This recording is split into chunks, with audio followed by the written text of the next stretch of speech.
Welcome. I'm Denise Joswack, the AIA Research Academy co-chair.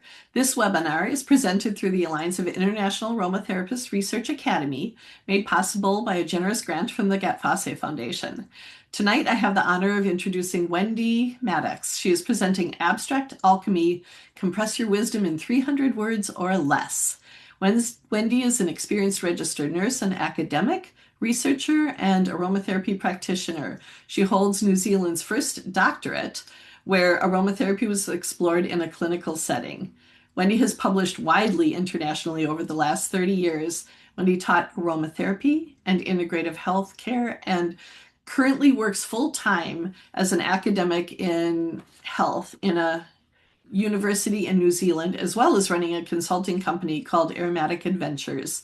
Wendy is on the executive committee of the New Zealand Register of Holistic Aromatherapists, is a fellow of ICAN, the International Clinical Aromatherapy Network, and on the International Scientific Committee for the Gattefossé Foundation, and a reviewer for a number of journals. Wendy is passionate about advancing evidence-based aromatherapy.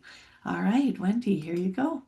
Thank you. Thanks, Denise. And thank you to those people here in person now. And hi to those who'll be watching this online later. So I'm just going to share my screen and make sure I'm sharing the right screen with you so you can see my presentation there.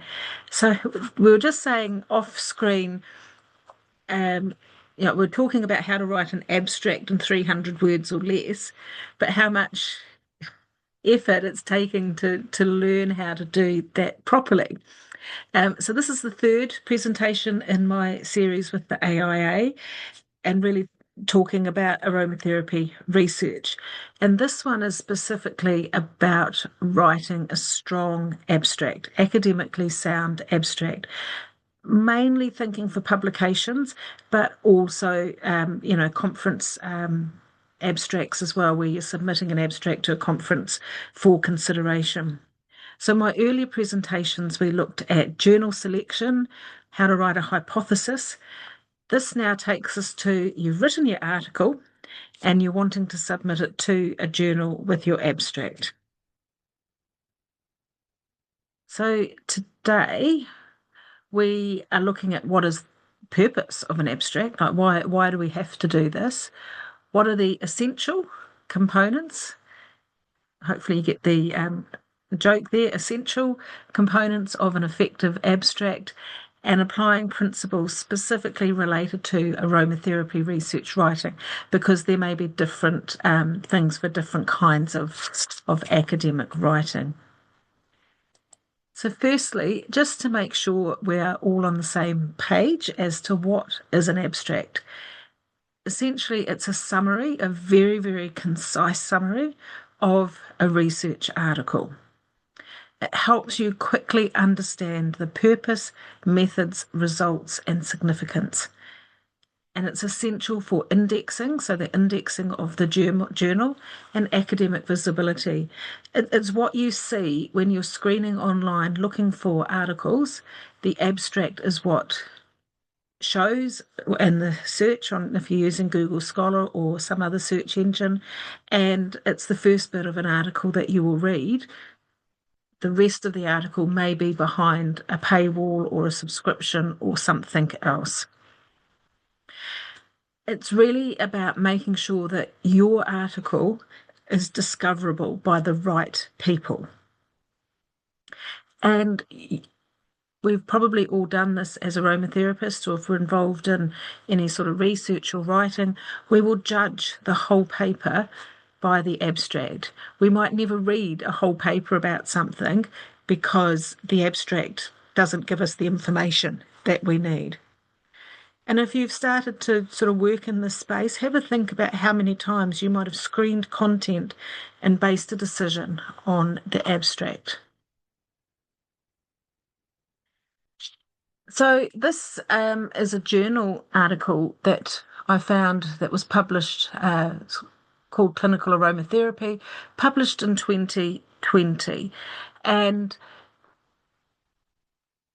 I basically, to get to this, I've got no connection to this article at all. I just put clinical aromatherapy into the search bar into Google Scholar, and this was one of the first ones that came up.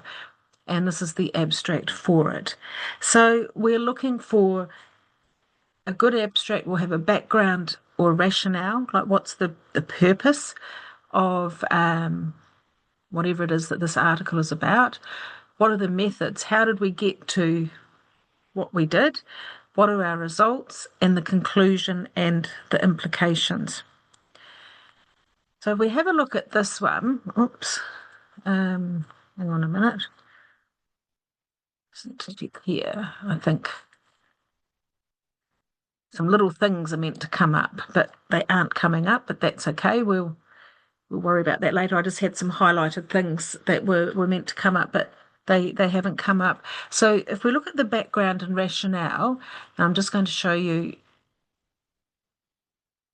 I can do this. There we are with the pen and laser. So this is the background to it. The first sort of sentence really is telling us that the clinical aromatherapy is an alternative medicine therapy. So it just gives a little bit of context and background. It tells us that what are some of the benefits and that essential oils can be dangerous and toxic. It has an aim. So this article is investigating the history, supporting theories, etc. So it's telling us the aim or the purpose, but there's nothing there about methods or results. So it's not a research paper.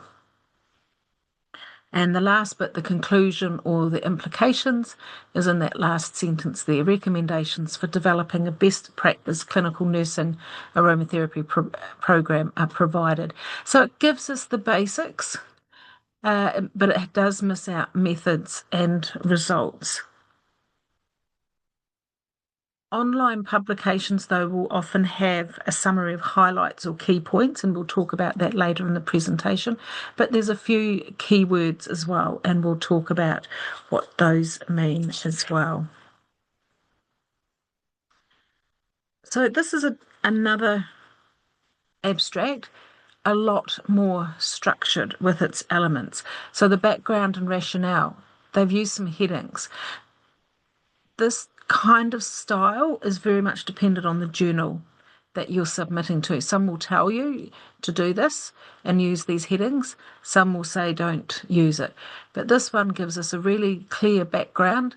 So it's telling us about osteoarthritis, and it gives us the purpose here to investigate aromatherapy massage with lavender oil on pain. So we've got both of that under this heading of background. The methods, so really comprehensive here. So it's telling us a single blind randomized controlled trial. So if we're looking to review randomized controlled clinical trials, we would expect to see that this is what this article is about. It tells us what was done. So there was an intervention. So they were randomly assigned to 3 groups, an intervention with the aromatherapy massage, the placebo, and the control. So pretty standard methods when you're looking at aromatherapy massage and comparing it to something else. And then further down, I am all over the place, sorry. It gives us the result. So it tells us that they were measuring pain. We can see that there's a statistical significance there. So we're already thinking, gosh, this article is actually worthwhile downloading and getting the whole article because of the comprehensive nature of the abstract. And then it has a good conclusion there about that it was found to be effective, but further studies are needed to confirm these findings. So to me, that is a pretty comprehensive abstract containing all of the parts of the key elements there.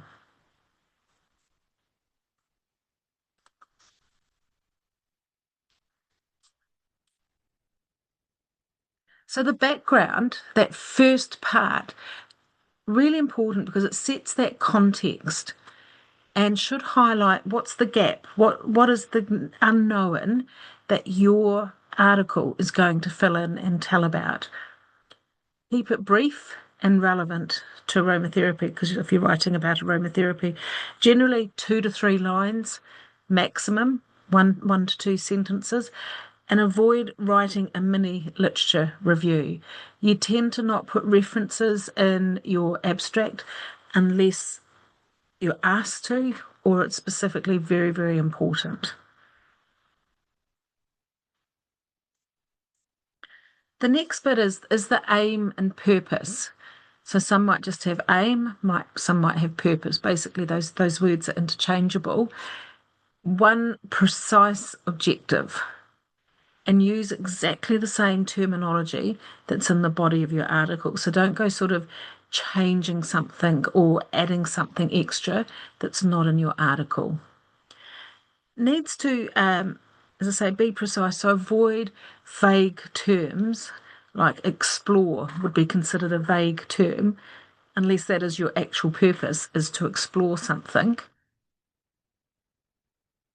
So an example here is the purpose is to evaluate the effects of inhaled sweet orange oil, citrus sinensis, on predental anxiety. A vague term related to that would be something like exploring how orange oil helps with being at the dentist. So you can sort of see there's a little bit of a difference there with that.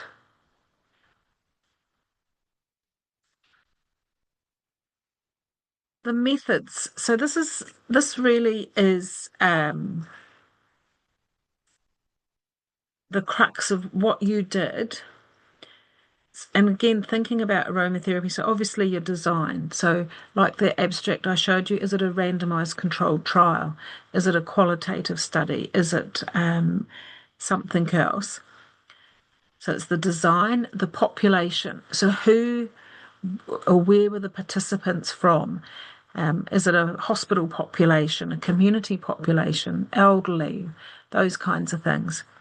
The essential oils, and that you must include the Latin name, the binomial name, and the chemotype if it's relevant.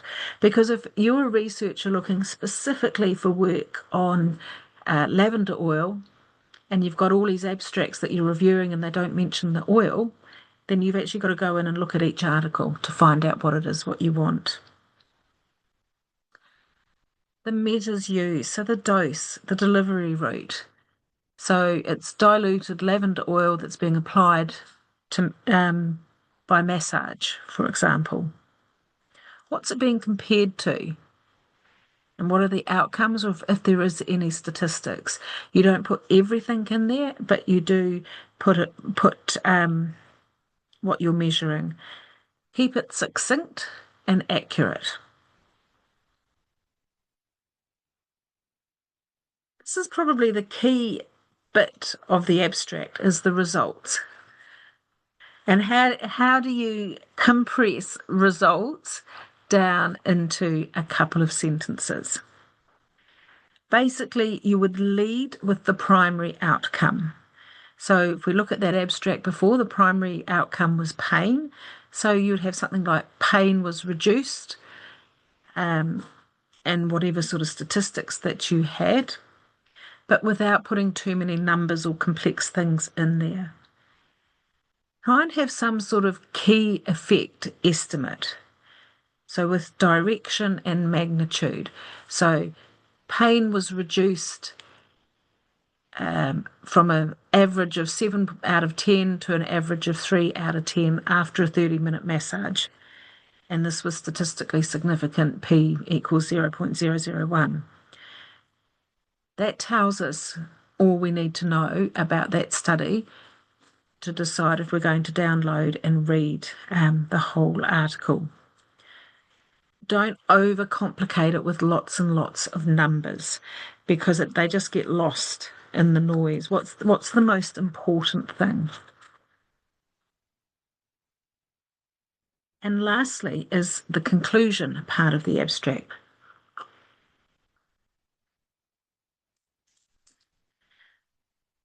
It should reflect your results section, so you're not putting any new information there. The conclusion is usually one sentence, two at most. really it is a summary. And what relevance is this to aromatherapy practice or research? Like, does the fact that pain is reduced after a 30-minute massage with lavender oil, is that a beneficial piece of information to know?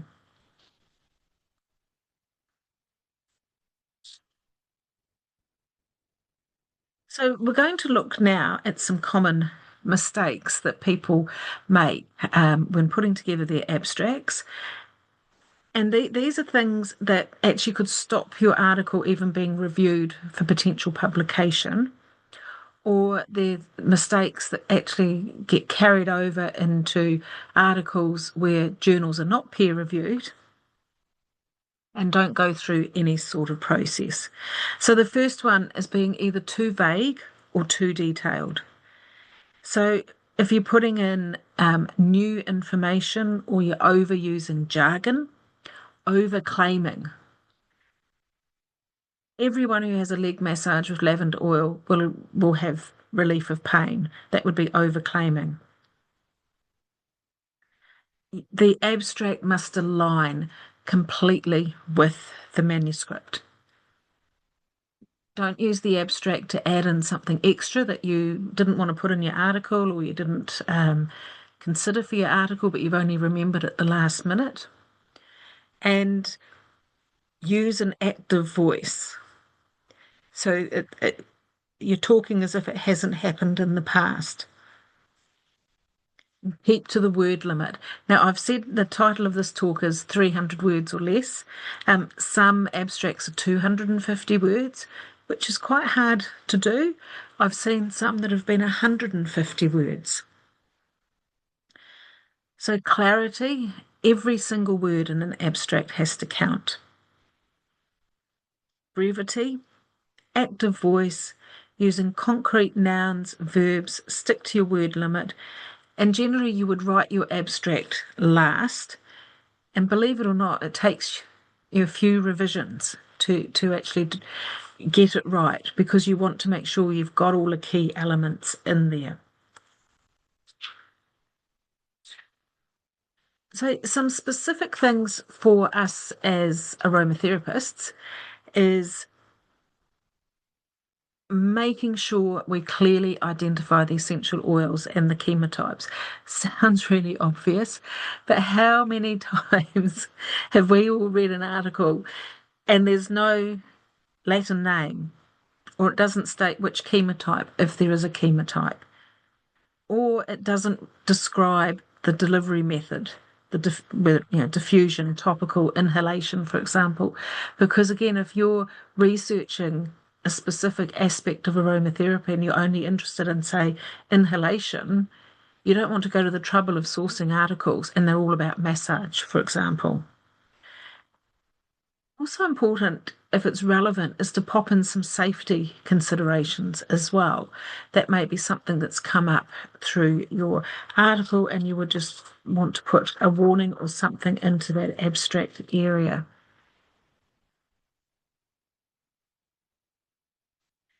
So a weak abstract, too much background information. Background is really what it says. It's stuff most people probably know or know a little bit about, and we don't need to be told a lot of the basics around something, but it's setting the scene and identifying those gaps. An abstract that doesn't actually have any specific results in there also is time wasting. And that vague wording, improved well-being, really fuzzy, not well written methods, for example, no sort of data, and a very generalized conclusion all make for a weak abstract. On the other side, flip side, strong abstract gives us a really, really clear aim, concise methods, meaningful and practical conclusion. So has those essential methods, there's some sort of quantifiable information in there, honest and useful conclusion, so they haven't tried to fluff over maybe that they didn't achieve statistical significance. That might be considered not a good thing to report on.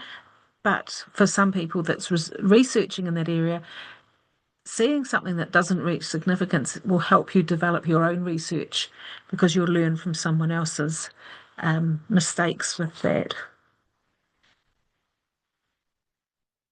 So this is a deliberately bad abstract. I think one that would make any aromatherapy editor wince. So I'll just have a read it out. So this study is about aromatherapy and how it's really good for people. Many essential oils were used in different ways, and the results were mostly positive, although sometimes not. The paper talks about lavender, peppermint, eucalyptus, maybe some others, and explains how they can help with stress, sleep, energy, and other things that people often have problems with. The findings show that aromatherapy is helpful overall, and more people probably should use it because it seems natural and nice. But more research might be needed. But this study already proves a lot. And hopefully, you're all wincing in your chairs reading that. This is the sort of thing that you see, or I've seen on blogs, and where people are writing from a not a carefully constructed perspective. They even think they might be trying to sort of write in a language that an everyday layperson can read. But you know, you're picking up that it's very, very vague claims. There's no methods. Like how did they get to that point? There's no data, overblown language, really, really good for people. It's helpful overall, seems natural and nice, you know, just the language in there. And there's a general sense here that the author didn't quite know what an abstract is supposed to do.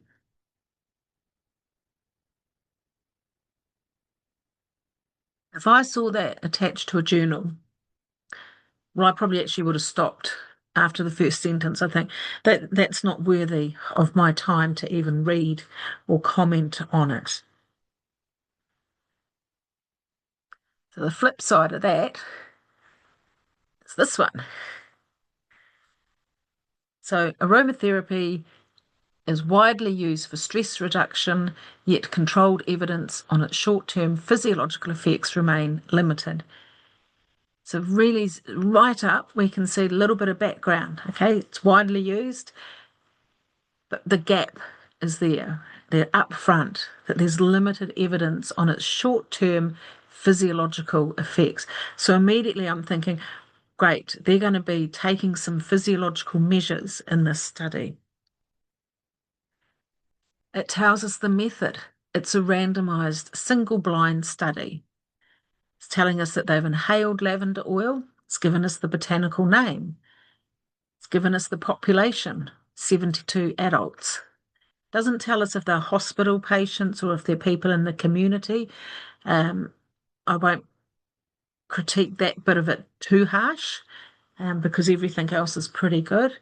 It tells us what the method is, that they were controlled to an inhalation group, an inhalation of almond oil, or a no scent group, guided relaxation. And then there's all this physiology there. So they're measuring cortisol, heart rate, and stress. Then it's giving us some results. So there was a significant reduction in cortisol levels. So they've done some stats on this paper. And the conclusion, saying that these findings suggest lavender may enhance when used alongside relaxation processes. Further research should be done. Yes, yes, yes, we all know that. But overall, this seems to be covering off the key bits of an abstract. It actually makes me want to go and read that article. You know, it sounds interesting, it sounds well thought out, and if I had the time, I would go in, find that article. I might have to pay to download it, but I'd think, yeah, that's going to give me some really good information. And I can base all of that just on that abstract. So why is it important we do this? Firstly, People are busy, and it's the first and sometimes the only part people will read about your work. And as I said, they're making a judgment whether it's valuable or not. It communicates the essence, and we're all about essence in aromatherapy. It communicates that really, really quickly. A strong abstract distills.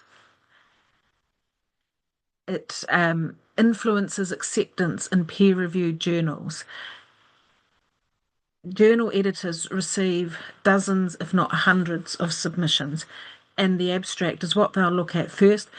A lot of bigger journals will do some sort of machine reading or AI reading or screening of abstracts, looking for the keywords and the key things, and if they're not there, boom, it's an outright reject. And it improves discoverability and indexing, so it makes your work accessible.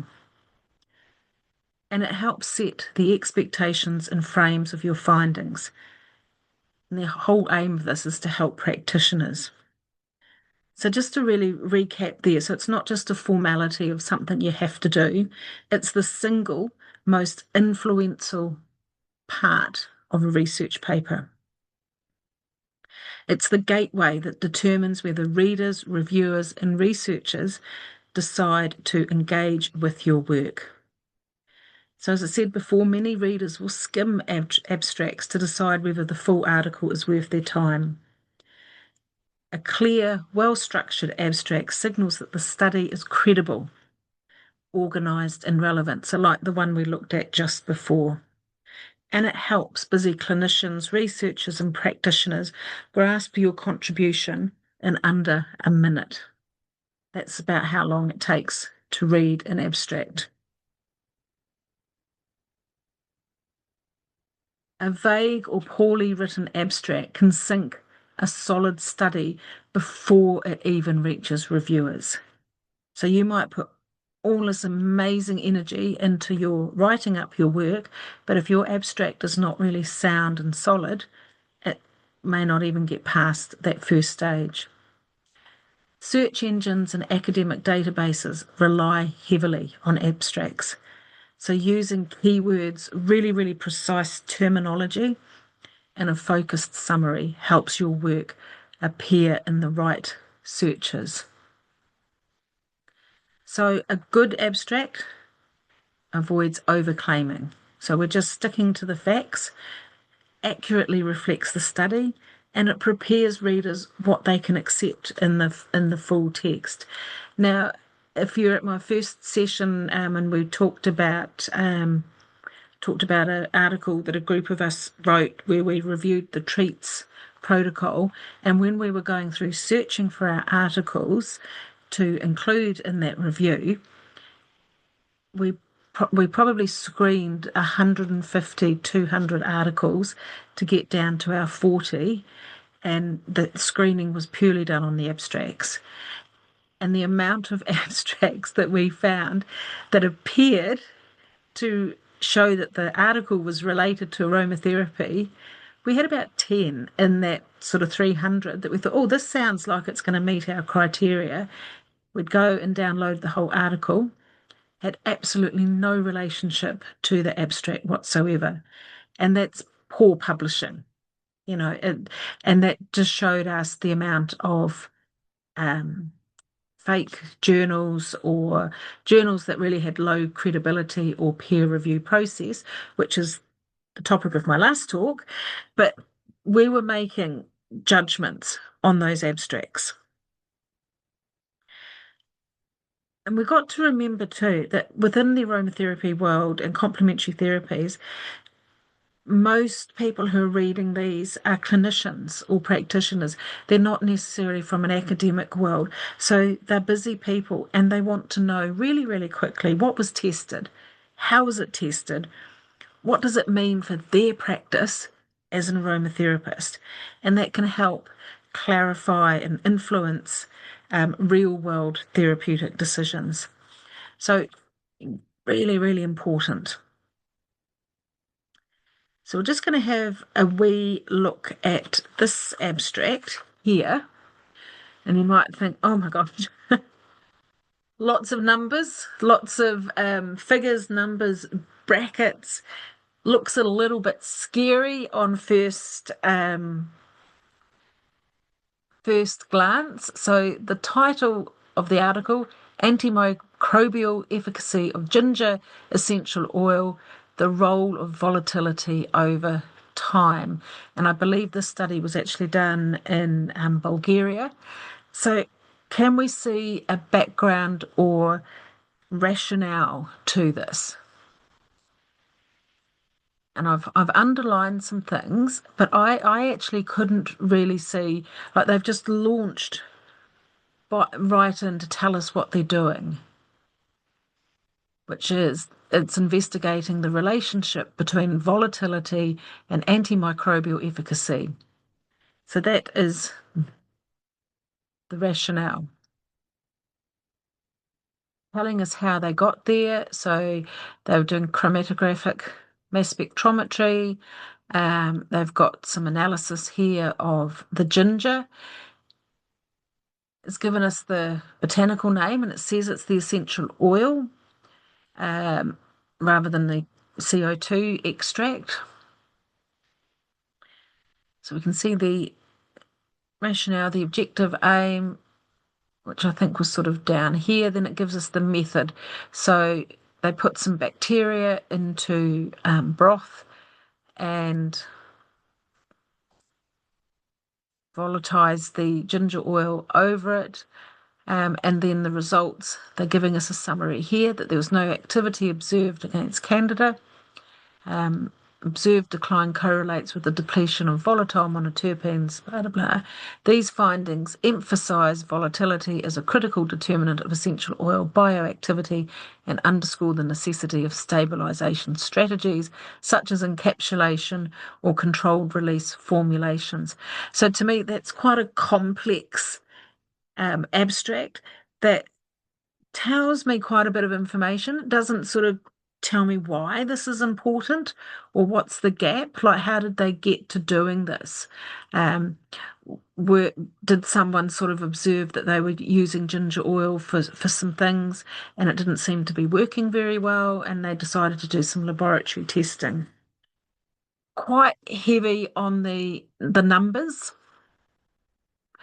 um, which you probably don't need to see, but seeing lots of numbers visually makes it quite hard to sort of tease through and find the key things with that. But it tells us the conclusion. So it says, that ginger oil would need to be stabilized in some way. And if I was really looking specifically at antimicrobial effects of ginger oil, of course, I would go and find some more about this article and want to read the whole article. But it's written in a very specific, quite technical, scientific sort of way.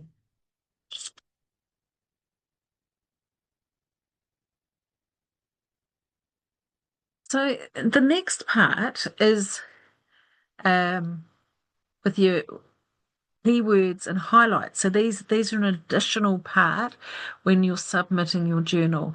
They're not part of the word limit of an abstract, which is usually about 250, 300 words. Keywords are used in indexing and searching, and usually you're allowed up to 6 words.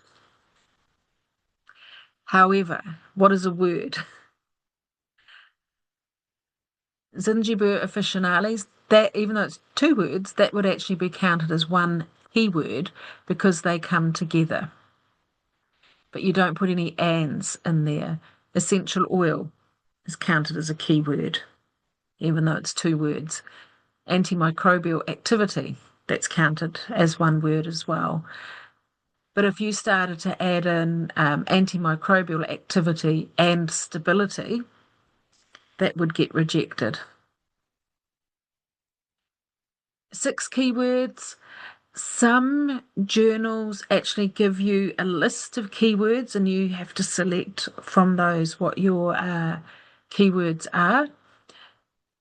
These are the words that really, again, when people are putting a keyword into a search engine, this is the words that you would expect them to be looking for to find your article. So if someone was looking for something on essential oil and stability, it would pick up on this. The other thing that's coming in now, and I've really noticed this in the last 3 to 4 years of publishing, particularly with journals that are part of like big publishing houses, is to start to use highlights. So this is another separate bit to abstract and your keywords. And highlights are, it's a bullet point, usually 3 bullet points, and it's the key bits of your work. So you might take your highlights from the abstract, and it's putting the words in a different way, and it's very, very prescriptive. Maximum 84 characters, including your spaces. And I was doing this yesterday for an article I'm submitting to a journal. So I'm sitting there actually counting, because I haven't worked out how on Word I can count how many letters are in a sentence. So I'm counting my spaces. And the system will not let you submit your document if it doesn't conform to that. And basically, it's the snapshot of your article. Helps again with searching and indexing, and it's something that is submitted as a separate document to your main document as well.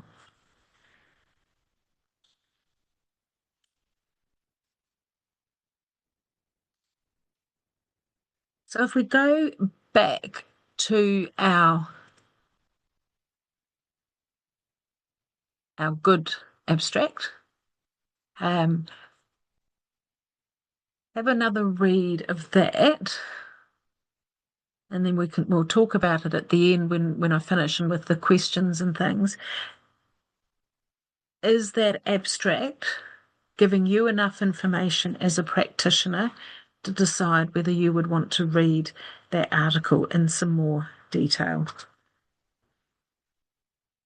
I can see some questions on the chat there, so we'll just click through to the end and see if there's any questions. Thank you.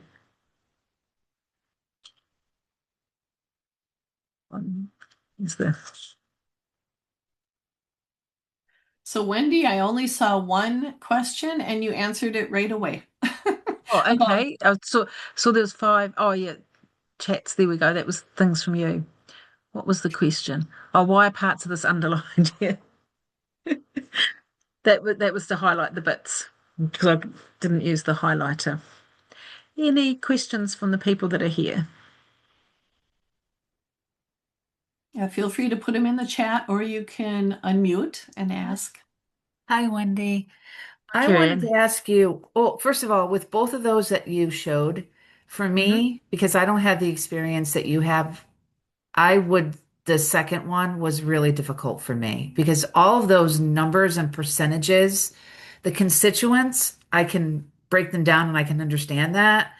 I just felt so overwhelmed, this 25 plus minus, and I know I would have to like learn a little bit about what broth micro dilution meant then because I can't accept this if I'm not sure what the even means, right? So I'd have to do a little bit of research first. Whereas the first one I felt was more open for people who don't have the kind of experience that you have in this world, right? Where they could look at it and they understand the relevant terms.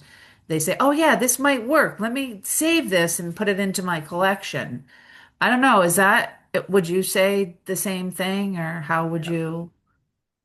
And that's a really good point, and one of the reasons I put this abstract up because even though technically it's got all the elements there, it's very difficult to read, particularly as an aromatherapist. If you were maybe like a microbiologist, you'd scan through and you'd go, oh yeah, broth micro dilution assay, blah blah blah.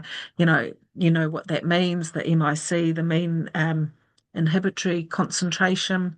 So there's a lot of very technical terms specific to that microbial world But the fact that, to me, all the fact that there is all these numbers there, it detracts from the bits that I need to know. You could actually first sentence, yes.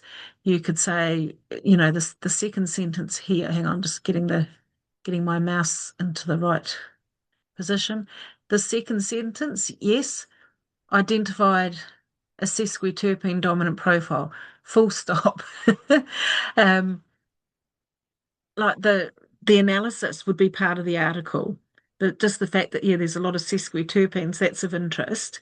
And then you could stop, take all this out here. A little bit of technical stuff there, which you could probably, so this is starting to get into the results kind of thing. You could almost sort of, to me, take that out. And it's down here, the antimicrobial, that it was statistically significant loss of efficacy following 24 hours of volatilization. It's basically saying that the more exposure to something became less, the more it evaporated, rather, the less effective it was. So this final sentence is really important.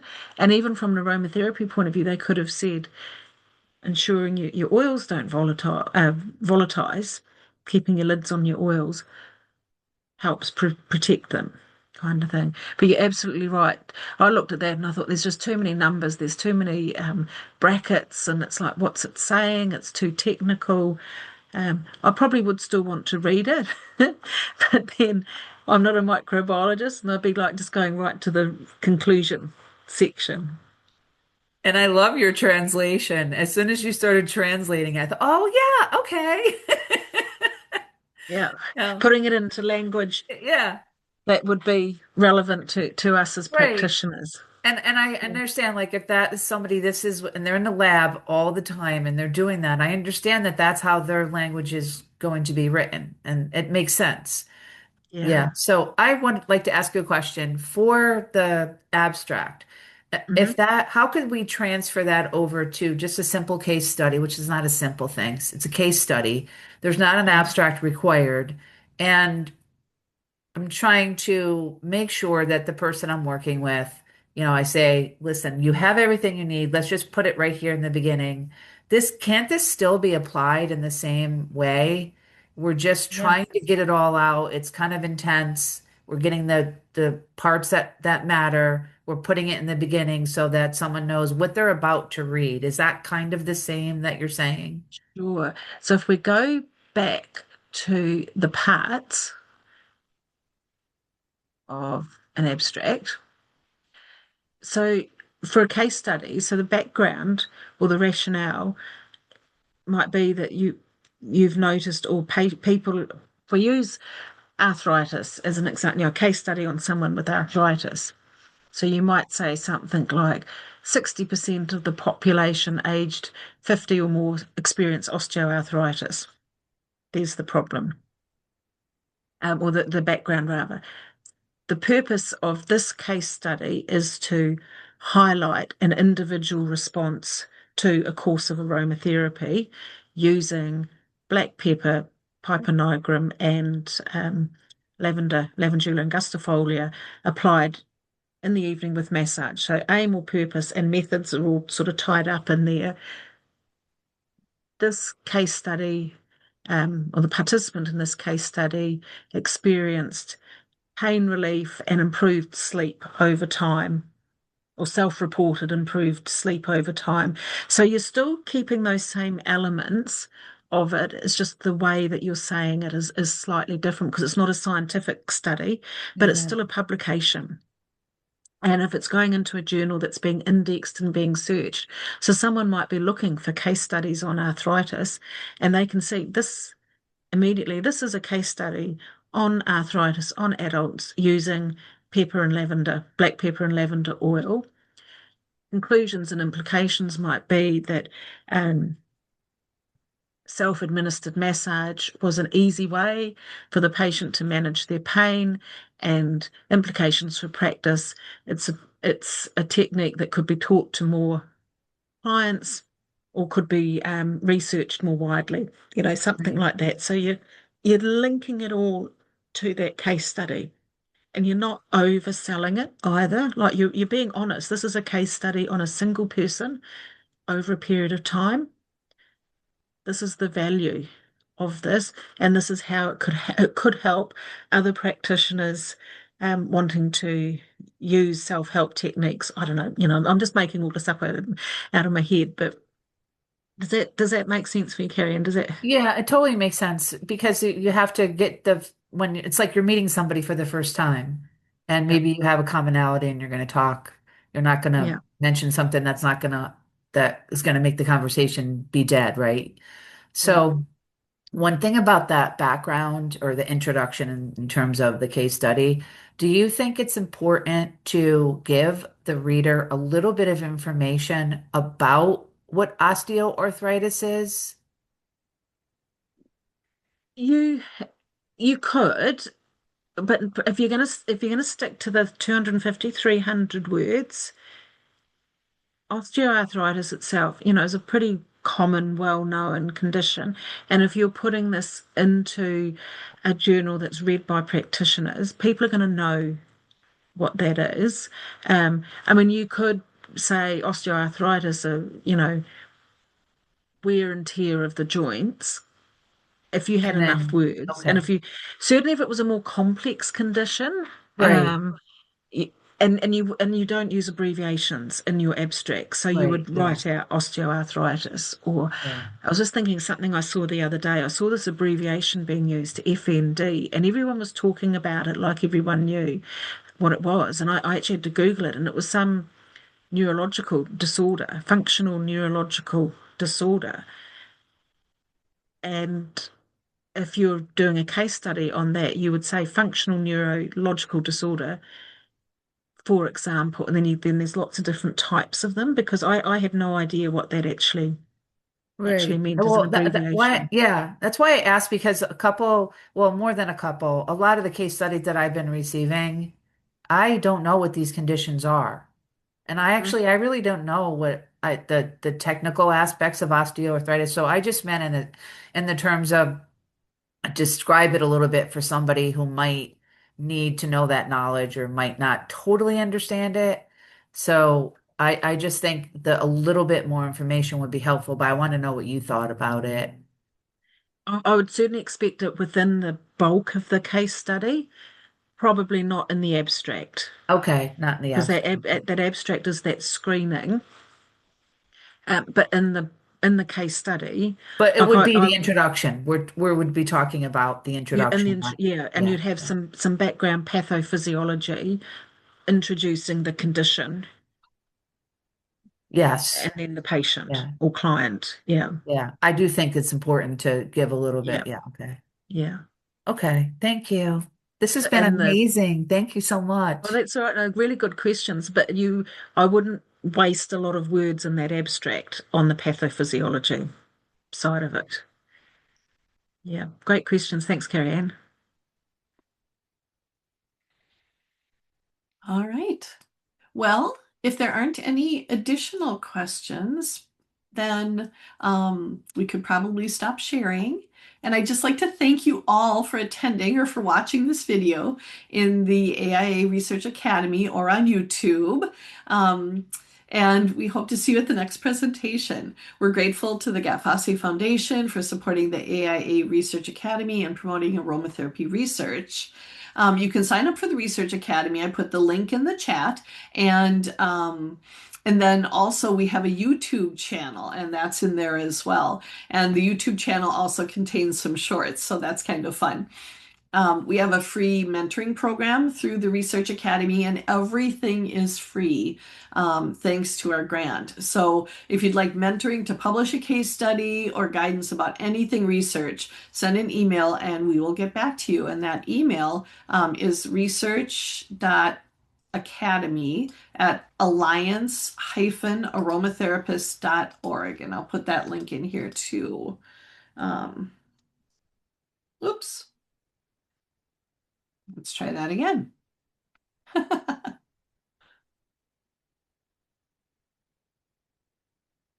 There There we go.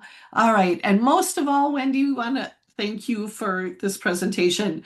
We found in our Research Academy mentoring that writing an abstract can be really challenging. And you gave us great information that'll help all of us to write a compelling and complete abstract. So thank you so much. You're welcome. Less is more, I think, is the adage. Yeah. Yeah. Cool. Yeah. Lovely to see you, and all the best. And I've got one more session in a few weeks' time, but unfortunately it's not going to be a live session, but there'll be sort of opportunity for engagement and things. So Right. We cool. will show the video and have some of us, Carrie Ann's also part of our Research Academy. So we will have people there who can help answer questions, hopefully, or we'll reach out to Wendy and get back to you. So Yeah, thanks that's it. again, I'm only an Wendy. email away. So take care. See you Perfect. And later. thank you, See you. everybody. Good Bye. night. Bye. That wraps up today's session. Thanks for tuning into the AIA Research Academy. This academy exists thanks to the generous support of the Gattefossé Foundation and is here to make aromatherapy research fun, accessible, and relevant. Our mission is simple yet powerful: to educate, inspire, and connect a global community committed to advancing the science of aromatherapy. We envision a future where research is not just part of the conversation, but the culture. The best part? Access is completely free. Simply sign up through the link in the description box below. And if you're an AIA member, the Academy is already part of your member benefits, putting powerful resources right at your fingertips. If you're passionate about deepening your understanding of aromatherapy through research, you're in the right place. Be sure to subscribe and hit the notification bell to stay connected with our latest sessions. We appreciate your curiosity, your time, and your commitment to learning.